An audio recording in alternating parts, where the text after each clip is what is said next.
So is everybody here ready to transform America? You've come to the right place. Thanks very much for being here.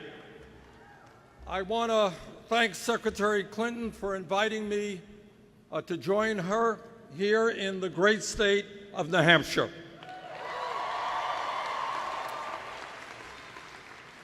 And today, I am asking all of you to think big, not small.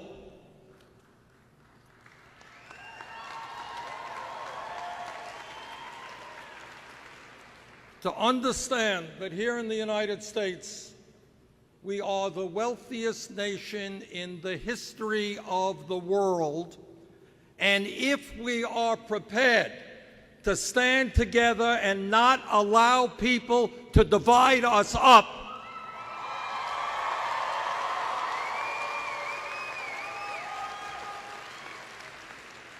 if we are prepared to stand up to powerful and wealthy and greedy special interests, there is nothing that we cannot accomplish, no goal that we cannot achieve, and that includes making fundamental changes in the way we fund higher education in our country.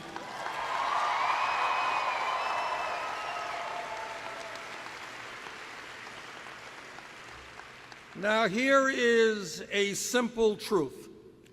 40 or 50 years ago, in New Hampshire and Vermont, virtually any place in America, you went out and you got a high school degree. The odds are that you can go out and get a decent paying jobs and make it into the middle class. That was the world 40 or 50 years ago. But that is not the world today. The world has changed, the global economy has changed, technology has changed, and education has changed. Today, in a highly competitive global economy, if we are going to have as a people the kind of standard of living that the people of the United States deserve, we need to have the best educated workforce in the entire world.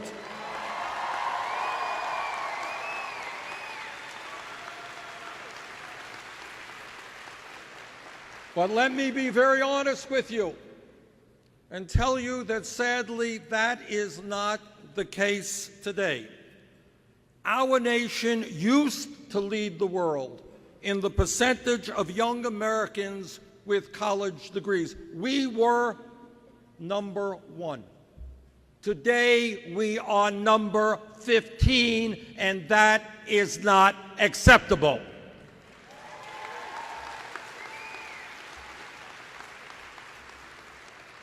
And that is why Secretary Clinton and I understand that in today's world, when we talk about public education, it's no longer good enough to talk about the first grade through high school. That was good.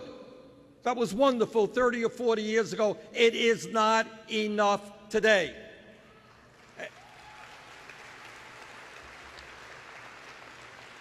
And today, when we talk about public education, it must mean making public colleges and universities tuition-free for the middle class and working families of this country.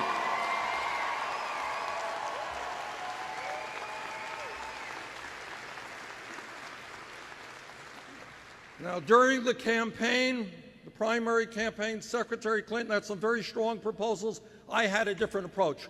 But we came together after the campaign and reached an agreement that says that every family in this country earning $125,000 or less, that is 83% of our population, should be able to send their kids to public colleges and universities tuition-free.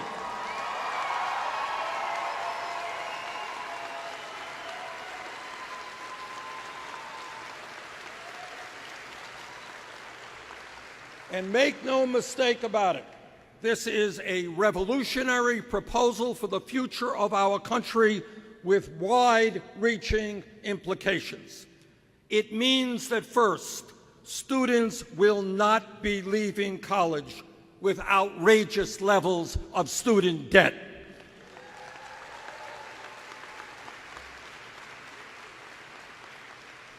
I went all over this country during the campaign, and I talked to too many young people and people who were not so young, who were paying off student debts of $30,000, $50,000, $100,000, and in some cases, it was taking them decades to pay off those debts.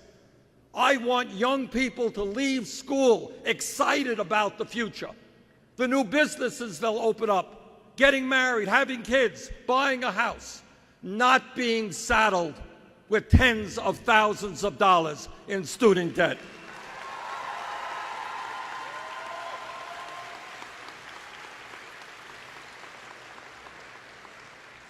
And secondly, making public colleges and universities tuition-free does something even more profound than just reducing student debt. In my state of Vermont, here in New Hampshire, and throughout this country, there are millions of low-income and working-class families with kids who don't know anybody who graduated college. Their parents didn't graduate college. My parents never went to college. And they are thinking to themselves, there is no way in God's earth that they are ever going to make it through college and into the middle class. What this proposal, Secretary Clinton's proposal, tells us is that if you are a low-income family, a working-class family, if your kid studies hard and does well, yes, regardless of the income of your family, your kid will be able to make it into college. That is a big deal.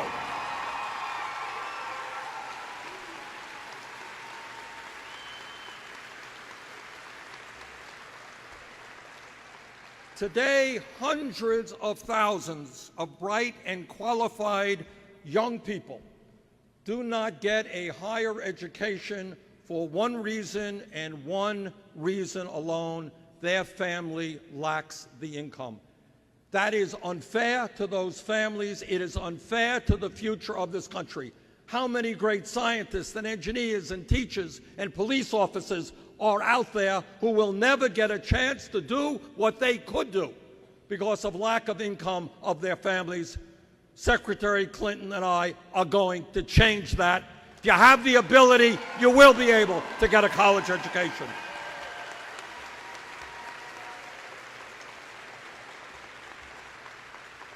And while we are going to make public colleges and universities tuition-free for the middle class and working families of this country, we are also mindful that there are millions of people out there who have already incurred deep debt, and we intend to change that and lower those student debts as well.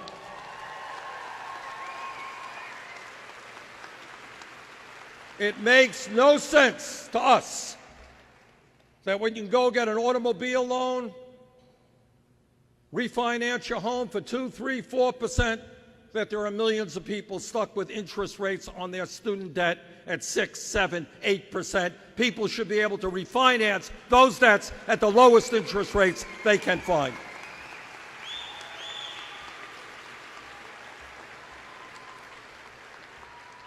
Now, some people will say, our critics will say, well, you know, it's a good idea making public colleges and universities tuition-free, but it's expensive. It costs a lot of money, and the truth is, it is an expensive proposal. But I will tell you what is even more expensive, and that is doing nothing.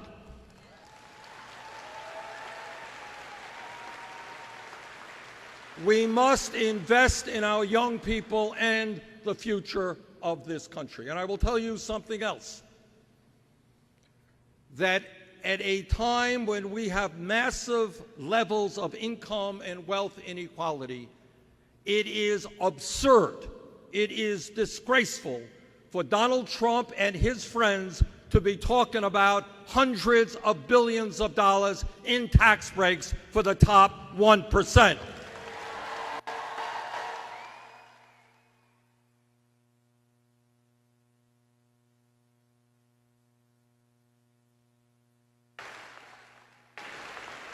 I think that the overwhelming majority of the American people understand that it is far more important to invest in the future of our country than to give Donald Trump and his family, Donald Trump's family, a $4 trillion tax break if Trump were to repeal the estate tax.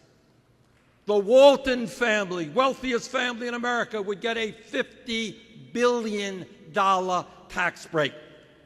So when you have Republicans telling us that it is okay to give tens and tens of billions of dollars in tax breaks to the richest people in this country, do not tell me that we cannot afford to make public colleges and universities tuition free.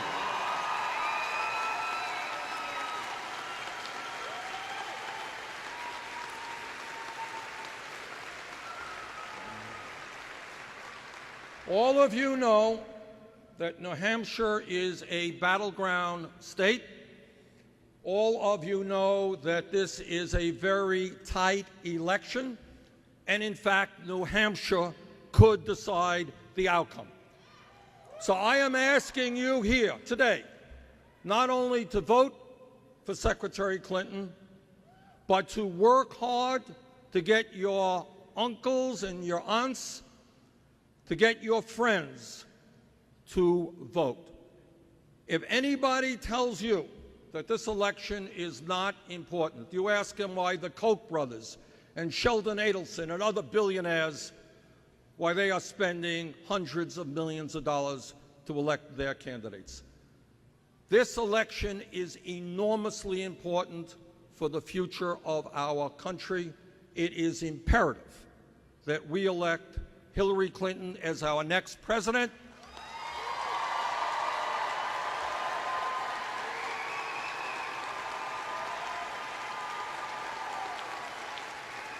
And with that, let me introduce the next president of the United States, Hillary Clinton.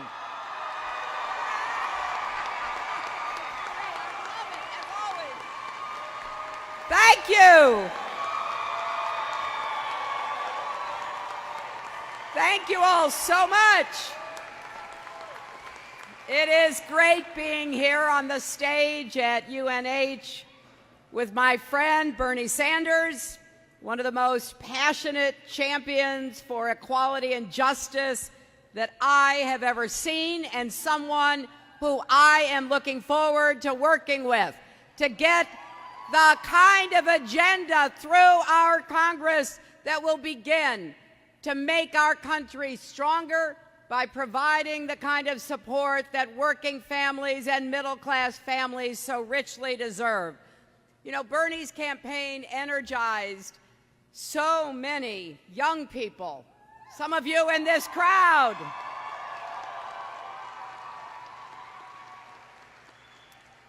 And there is no group of Americans who have more at stake in this election than young Americans, because so much of what will happen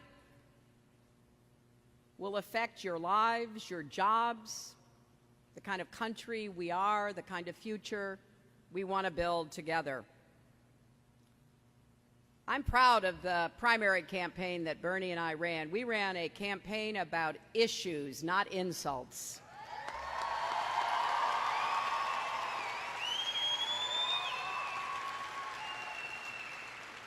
And when it was over, we began to work together to try to figure out how we could take the issues we agreed on and come together, knowing we are stronger together, to come up with specific policies in education, in health, and so much else. Thank you, Bernie. Thank you for your leadership, and thank you for your support in this campaign.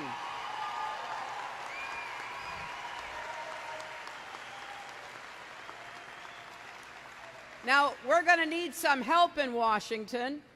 And I hope New Hampshire will send your now governor, Maggie Hassan, to Washington as your senator.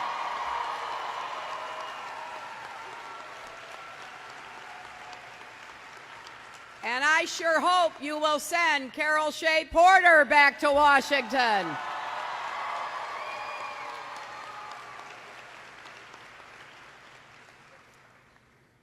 Isn't this one of the strangest elections you've ever seen? I really sometimes don't know what to make of it. Standing on that debate stage the other night, I was especially thinking about that.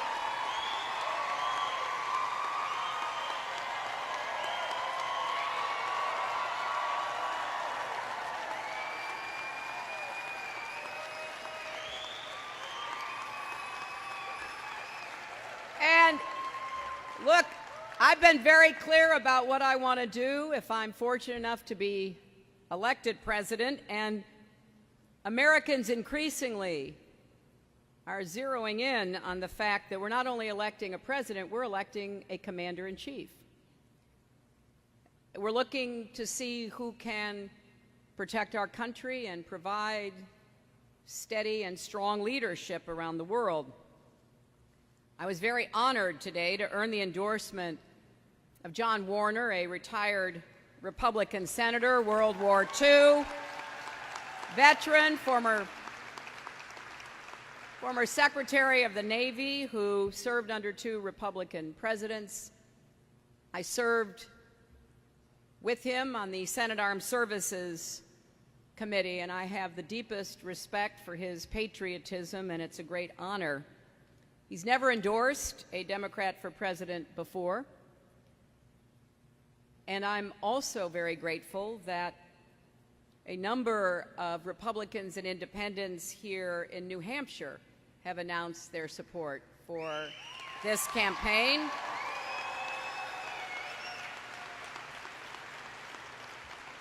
In fact, it is really an extraordinary honor that 150 Republicans here in New Hampshire are supporting this campaign because they understand how high the stakes are. The next 40 days will determine the next 40 years. So I'm going to close my campaign the way I started my public service and my career, fighting for kids and families. That's been the cause of my life, and it will be the mission of my presidency.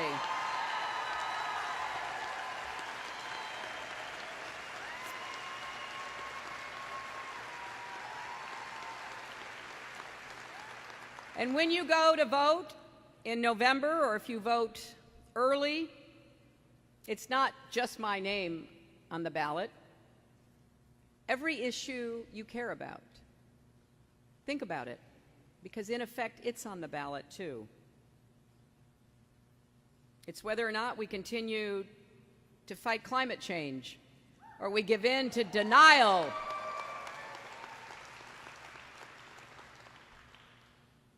This is a big deal.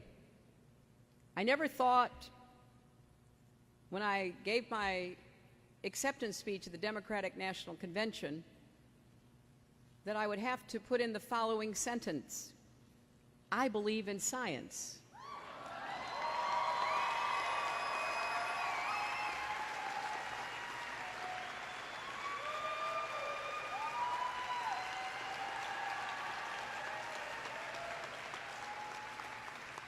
And climate change is real, it's serious, and we have to be united and committed in addressing it.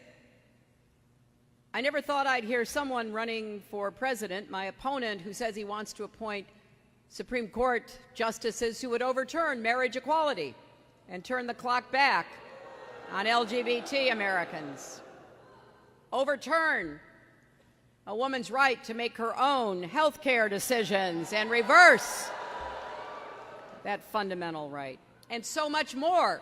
So there's a lot at stake, and that's why some of the analysts are saying more Americans will vote in this election than ever before. We had more people watching that debate than any presidential debate before.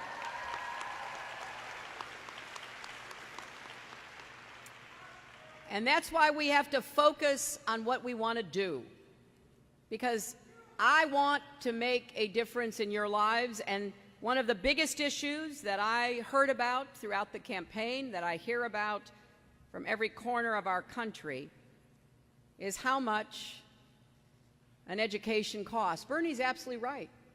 I remember, when I went to college, my dad, who was a small businessman, he had saved up money, but I had to work. I had to work through college, work during the school year, work during summers, but that was okay. We were able to put it together. It wasn't so much that it endangered me or my family's financial future.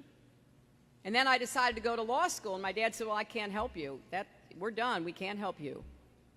So I kept working. I got a small scholarship, but then I took out loans. And I paid those loans back. But I was lucky because I signed up for a program that gave me the opportunity to pay my loans back as a percentage of my income, not a fixed interest rate. That's why I could go to work for the Children's Defense Fund. I think I made $14,000 a year, as I recall. I could never have done that if I had had the kind of interest rates that so many young people now are facing. It's absolutely wrong.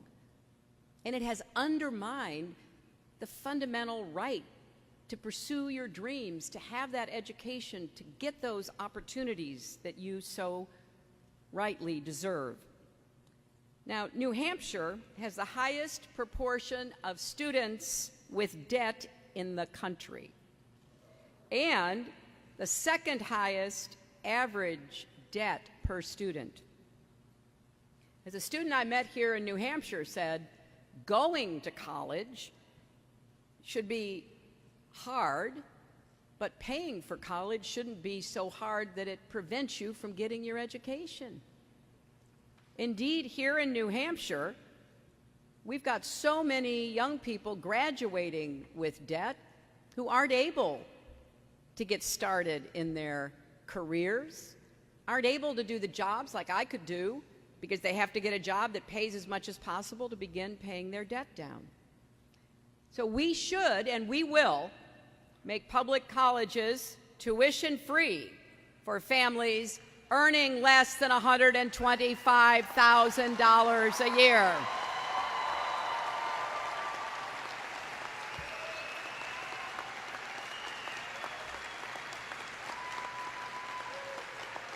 And if you already have student debt, like so many students have here in New Hampshire, we will help you refinance it. It is absolutely outrageous that you cannot refinance student debt.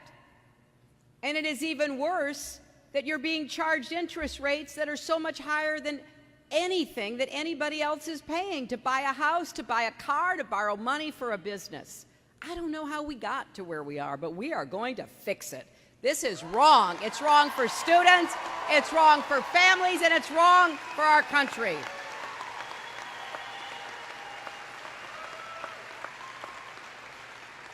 I also have met a lot of young people who want to start a business. They want to be entrepreneurs. It's the classic American story. Start that business in the garage or the basement. Get going. But they can't get credit because they have student debt. Nobody will help them out, no matter how good the idea is.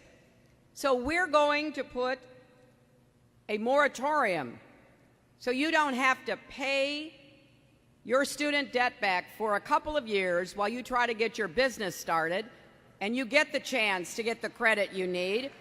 We're also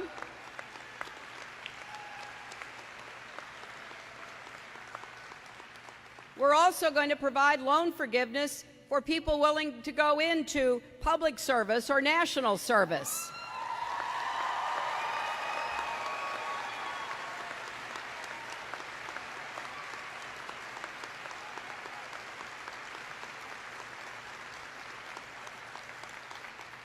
And in Florida on Friday, I'll give a speech about why that's so important. Now, when you add it up, our plan will help millions of people save thousands of dollars. Our campaign has built a tool to help you see how our college plan will actually help you, not in general, but really specifically, you, the situation you're in. To check it out, go to hillaryclinton.com/calculator. Now, we have an example right here. And this presentation is what you can see when you go to our website. You can say, I have student debt. You can say, I'm planning for college. You can put in what your annual household income is, how much you will save.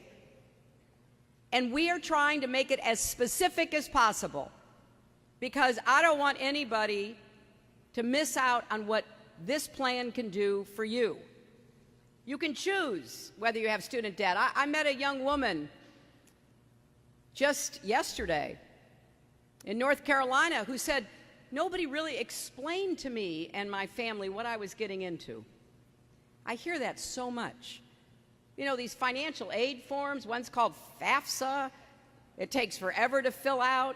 And at the end of it, you really don't know what it means. Well, we're going to be really explicit.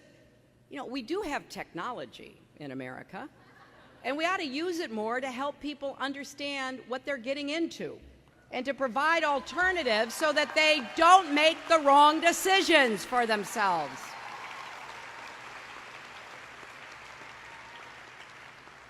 So please, use this, you know.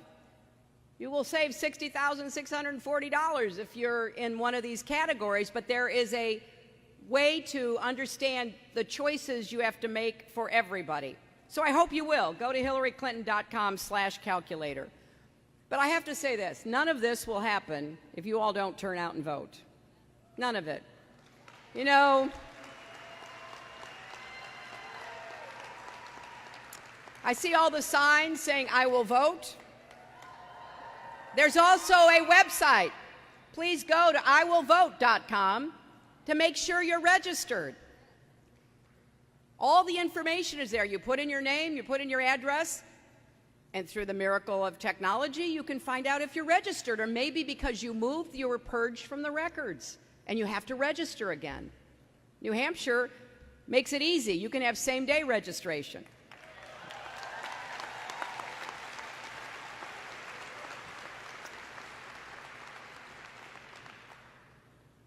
So both Bernie and I are excited about what we can do together. I am really looking forward to working with him and other strong Democrats and Republicans who want to help solve problems again in America. Bringing people together is what I'm going to spend a lot of my time doing as your president.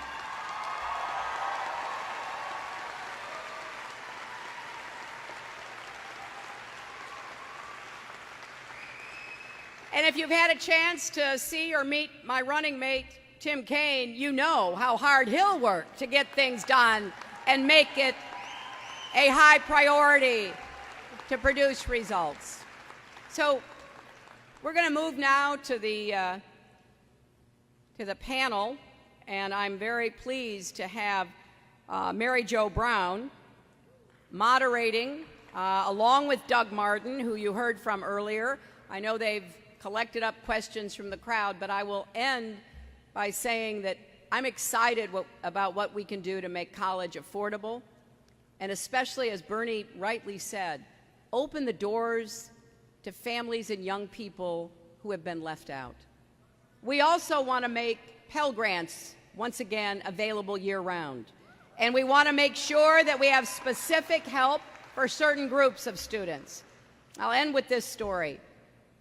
I taught at the University of Arkansas Law School some years ago, and I met a lot of students, not only in the law school, but students on campus. I'd go and eat with them and go to events with them, and I met a lot of students who scraped together the tuition money, but then something happened. You know, maybe they were already parents and their child care fell apart. Maybe they had to drive to and from school. They lived out in the country, and their old car finally broke down, and there was no public transportation. Or maybe they had a health emergency. And they would come and they would say to me, what can I do? Where can I get the $300 to fix the car? Where can I find childcare? How can I pay the doctor's bills? And I realized that we got to take care of tuition, making sure that you can go and be able to start and finish school. We've got to make sure of costs and expenses, Pell Grants and other ways of helping. But we also have to fill the gaps that exist for a lot of students. So I helped to start something called the Arkansas Single Parent Scholarship Fund, because the people who had the most unexpected expenses were young parents, mostly, but not always, single moms, young, divorced, pretty much on their own, trying to improve their lives and prospects. And we started a fund to help fill those gaps. And, you know, we did it over so many years now, about 35 years, and we've helped thousands of people. So they didn't have to drop out. They didn't have to cut back. That's what I want for our country again, where we're helping each other, where we're reaching out and giving everybody a chance, and yes, sometimes a second or third chance, to make the most of their lives, to pursue their dreams. I think the American dream is big enough for everybody, and education is absolutely essential to it. So please make sure you come out and vote in this election. Thank you all.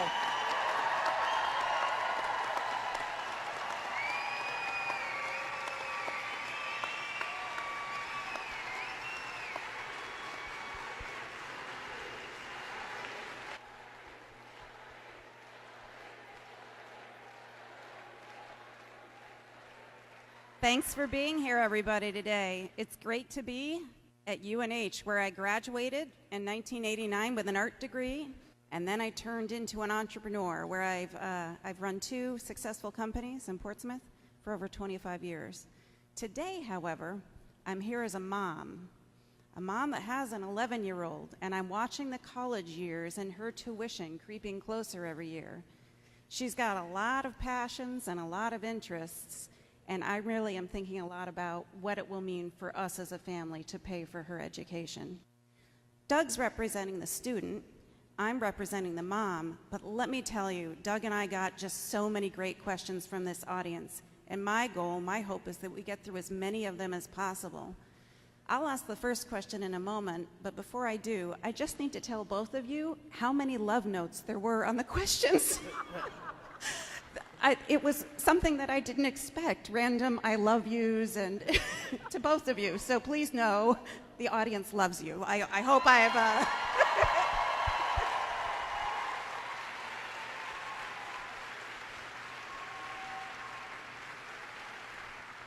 And now for the first question from me and about my daughter Haley.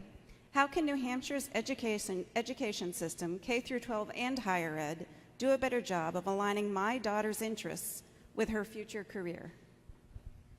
Well, I'll take the first stab at that. Your daughter's name is Haley? Well, I think for me, we've got to start looking at education as lifelong learning. And that needs to start in the earliest years of life.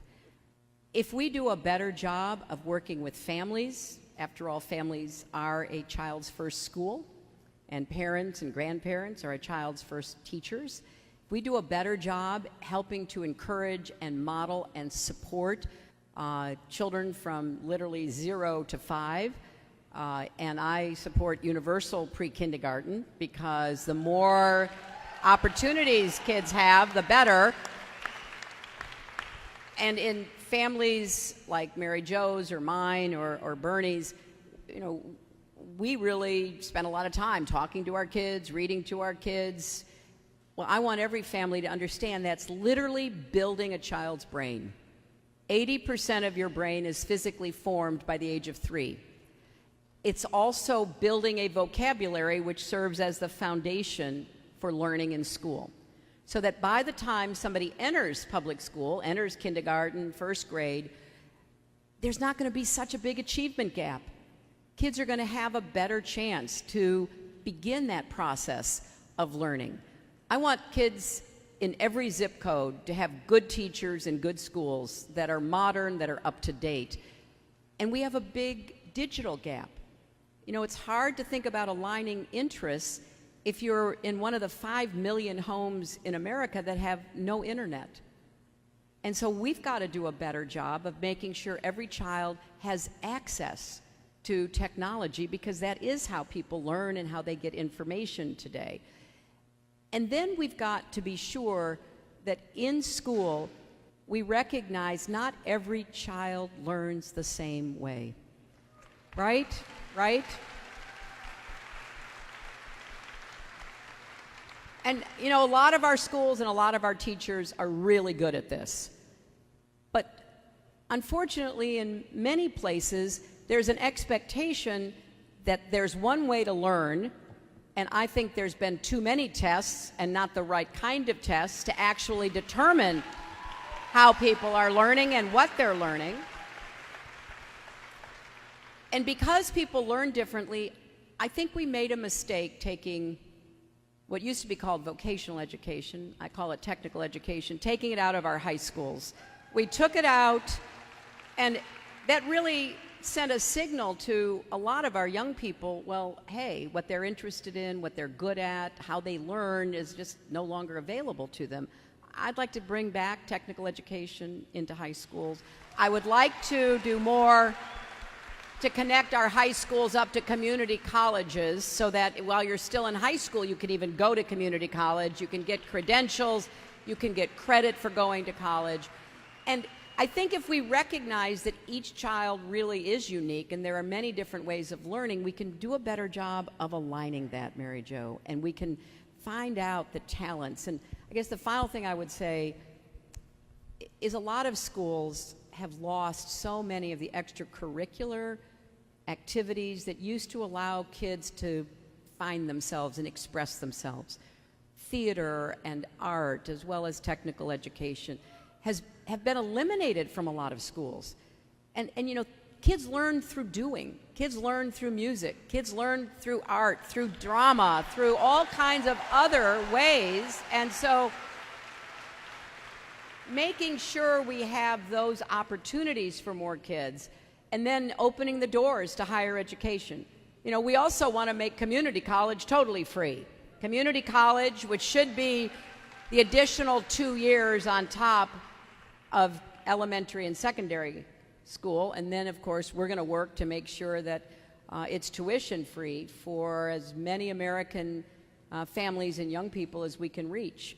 So I think if we begin to really look at this as a lifelong learning experience, and we have more on-ramps and off-ramps and return ramps so that even adults can go back and learn, and while they're learning, maybe earn at the same time in apprenticeships and other training programs, we'll get a 21st century education program. And we need to do that, because really the future is going to depend upon whether our young people have the skills and the education that they need.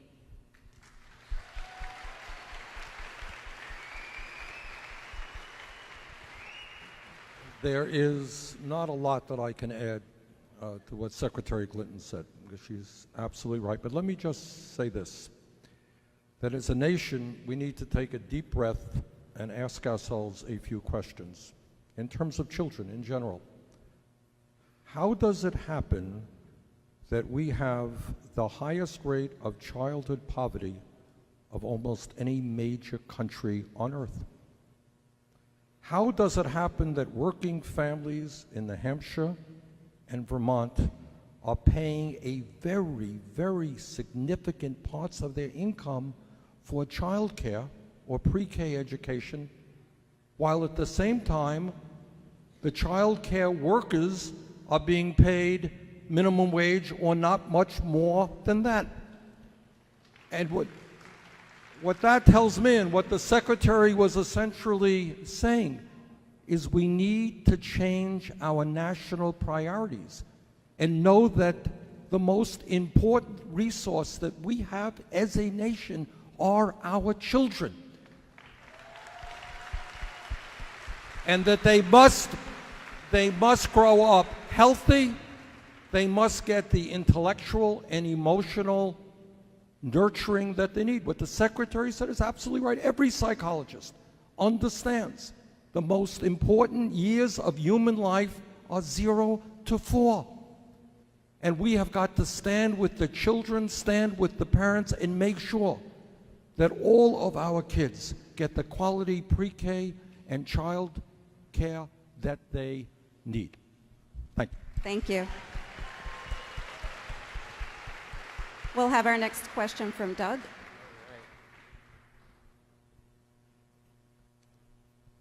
So this is a question from the audience. How will your plan affect current college students? Well, as soon as we can get it passed, it will affect all students. And it will also affect debt that current college students are having to take on. Right now, we have so many students who are in the midst of their education. They're in college. A lot of them are working jobs to be able to afford to be in college, but they still can't get by, so they're taking on more debt. So in two ways, we're going to begin to reduce costs for everybody in college, about to go to college, and we're going to take on existing debt, because under our plan, there's not going to be future debt if we do this right. So that's exactly how I think it could make a big difference in the lives of students right now, and certainly those like Haley and others who are going to be coming up over the years. Let me just add to that. I am a member of the Senate Health, Education, and Labor Committee, and this legislation will go through that committee. And I can assure you, make no mistake about it, that I will work with President Clinton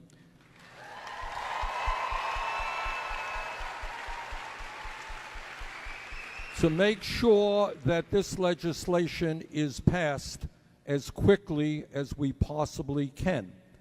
And to make that happen, we need your help. Politics and government issues do not stop on Election Day. We need your help and the help of the American people to help us stand to change national priorities. We need millions of people telling Congress that public colleges and universities must be tuition free. So we're going to work together on making that happen as soon as humanly possible.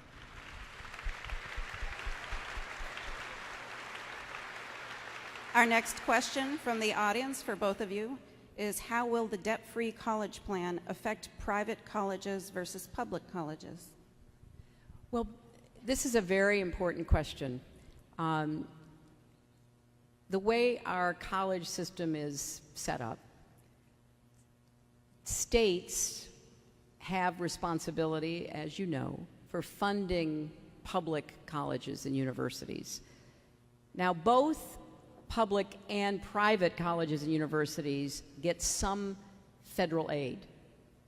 But our challenge is how we first deal with public colleges and universities in terms of making it tuition free. And we also have more leverage, because as Bernie just said, it's not only putting pressure on the Congress, we also have to put pressure at the state level. Because why are we in the situation we find ourselves today when it comes to public colleges and universities? In part because states have cut back on their contributions to public colleges and universities, which in turn has forced boards of trustees and administrators to raise tuition. So this is a partnership.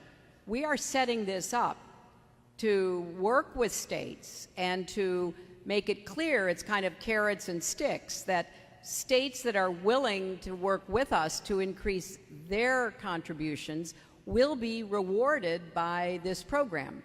And states that are not, we think, will be under political pressure to do that.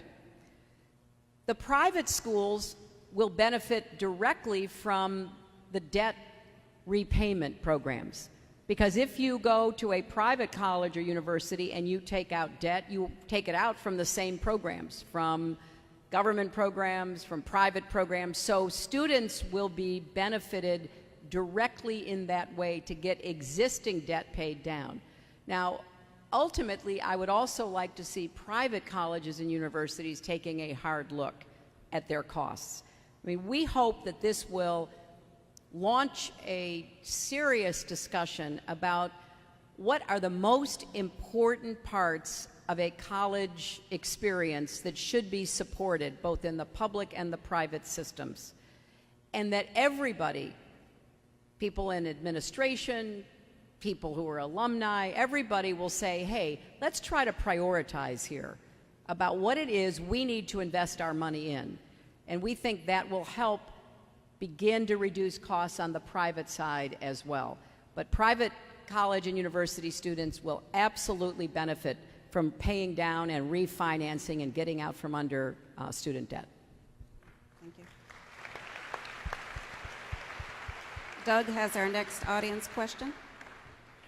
All right, so this is also from the audience. How will your plan help those who have double-digit interest rates?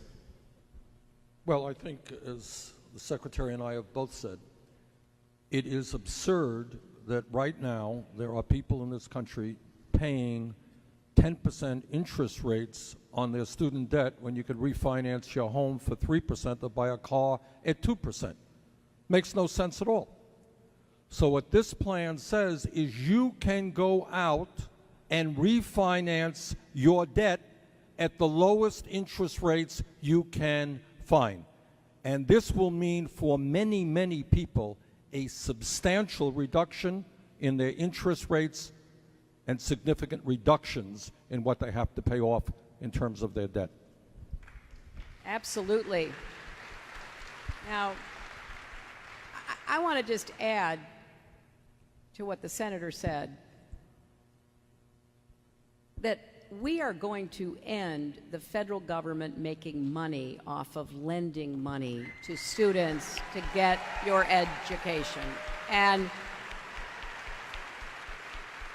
we think if the federal government's going to be involved, it ought to be a sort of revolving fund, paying out without making money off of it, and then as it's paid back at low interest rates, paying out again, keeping the virtuous cycle going.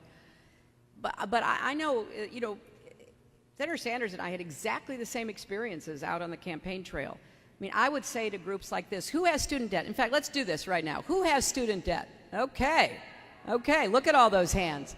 Does anybody here know, do you have an interest rate, let's say 8% or higher? Okay, look at all those hands. We've had, in effect, 0 interest rates for 8 years. It's outrageous.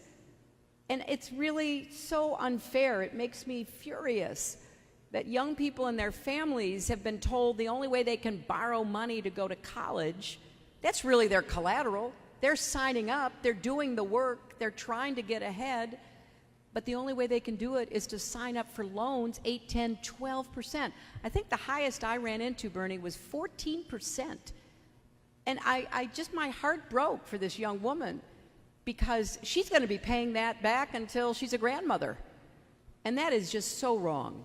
You know, when I was here in New Hampshire, I don't know if anybody in the audience is having this experience. I ran into a woman.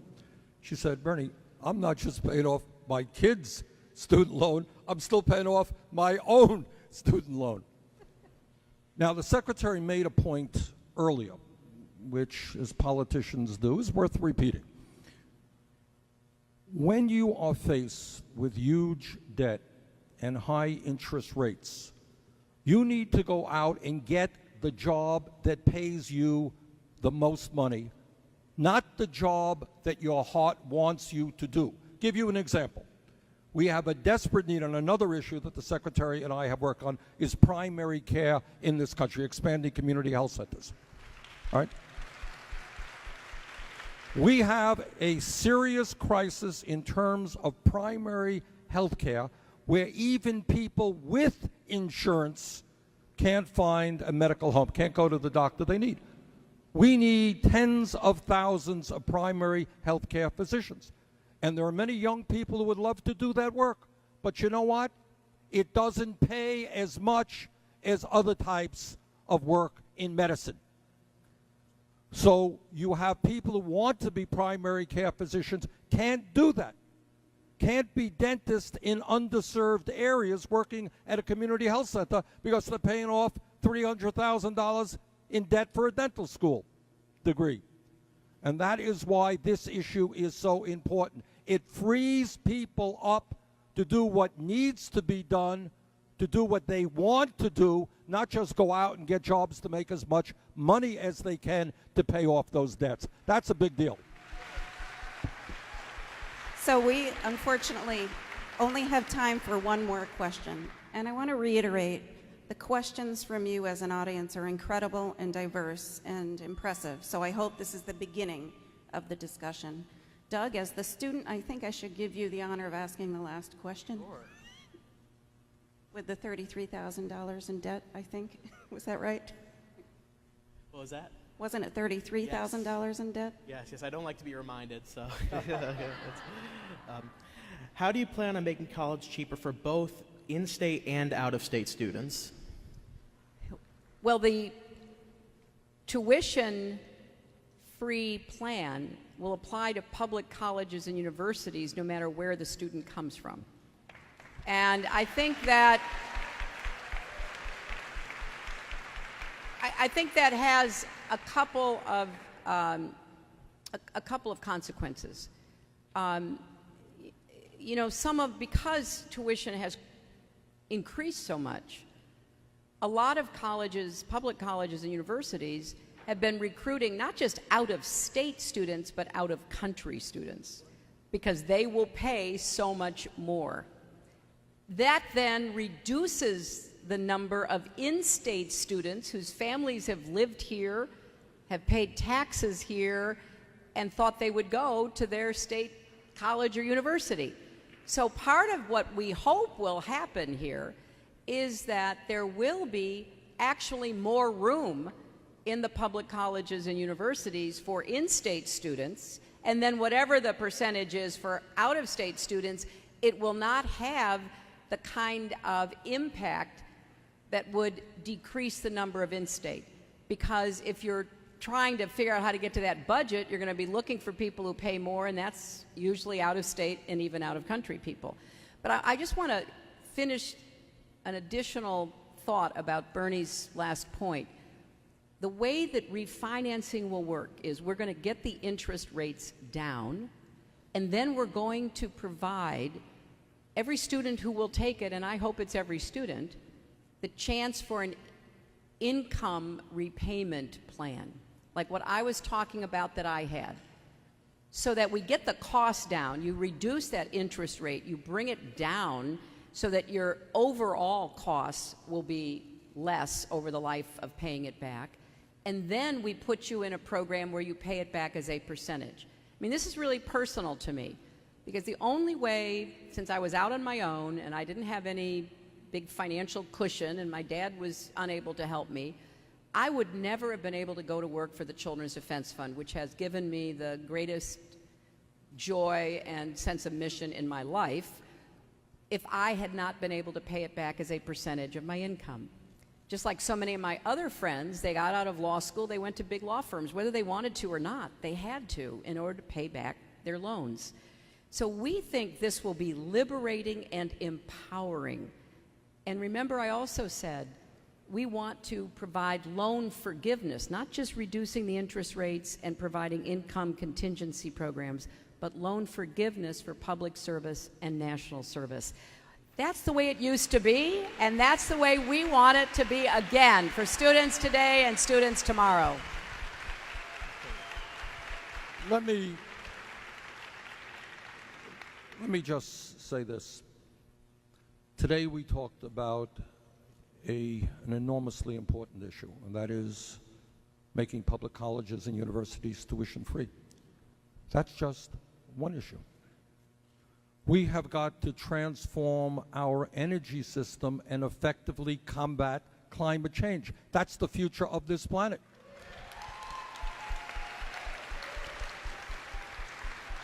We have got to rebuild a crumbling infrastructure. We've got to raise the minimum wage to a living wage. We have to have pay equity for women.